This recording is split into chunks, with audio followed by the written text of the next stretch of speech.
Bonjour à tous, ici c'est Jean-Michel et je vous présente la première d'une série de quelques petites vidéos destinées à vous présenter l'espace numérique de travail Ecolito. Ecolito, c'est un espace numérique de travail et on peut se poser la question, quelle est la différence entre un site internet classique et un espace numérique de travail? Eh bien, le site internet tel que nous le connaissons depuis les années 90 est destiné à diffuser un contenu, éventuellement multimédia, à un public non identifié, alors que l'espace numérique de travail, lui, a différents niveaux d'accès à l'information.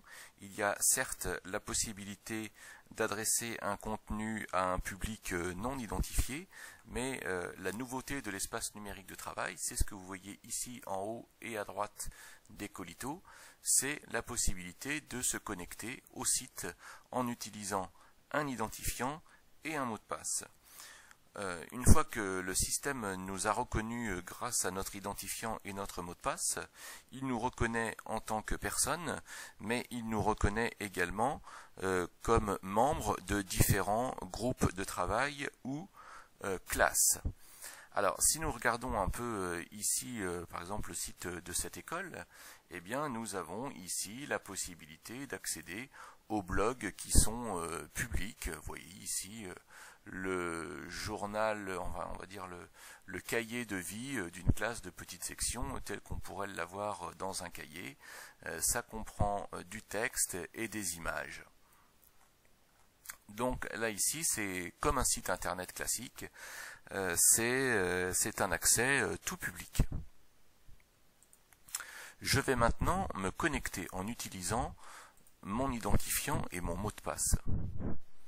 Là ici, j'ai accès à une page qui est spécifique à ma personne, puisque sur cette page, j'ai accès ici à ma classe, à la classe de ma collègue que nous avons vue tout à l'heure, ici le blog de mon école, ici le groupe de travail des référents Ecolito, ici un groupe de travail pour les classes de mon école qui partiront prochainement à Solières en classe de découverte.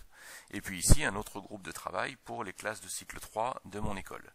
Nous reviendrons ultérieurement dans une prochaine vidéo sur la différence entre classe et groupe de travail. Voyons maintenant quels sont les outils qui sont à notre disposition.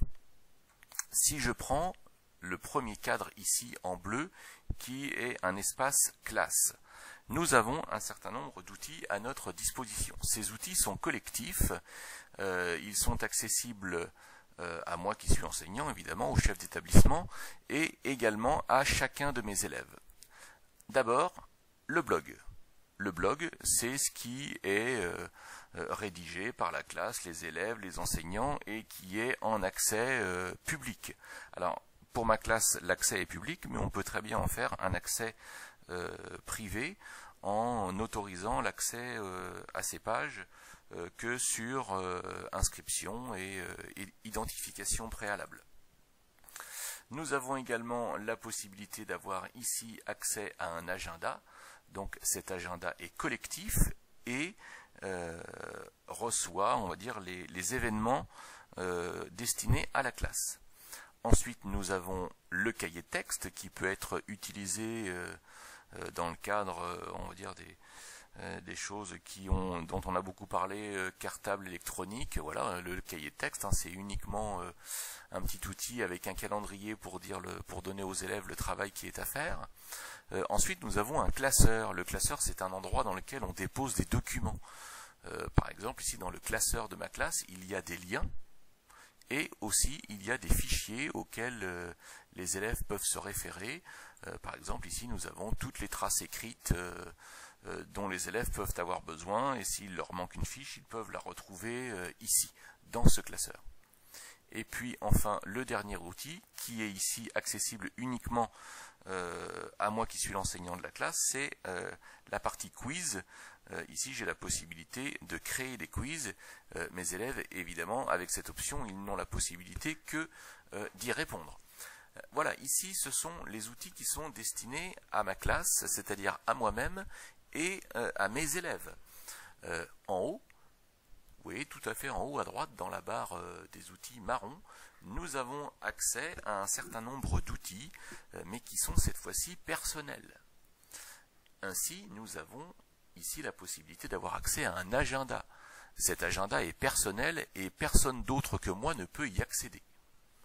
Là ensuite, il y a l'outil dont les élèves raffolent lorsqu'on démarre une expérience avec Ecolito en classe, c'est la messagerie, ce sont les mini-mails.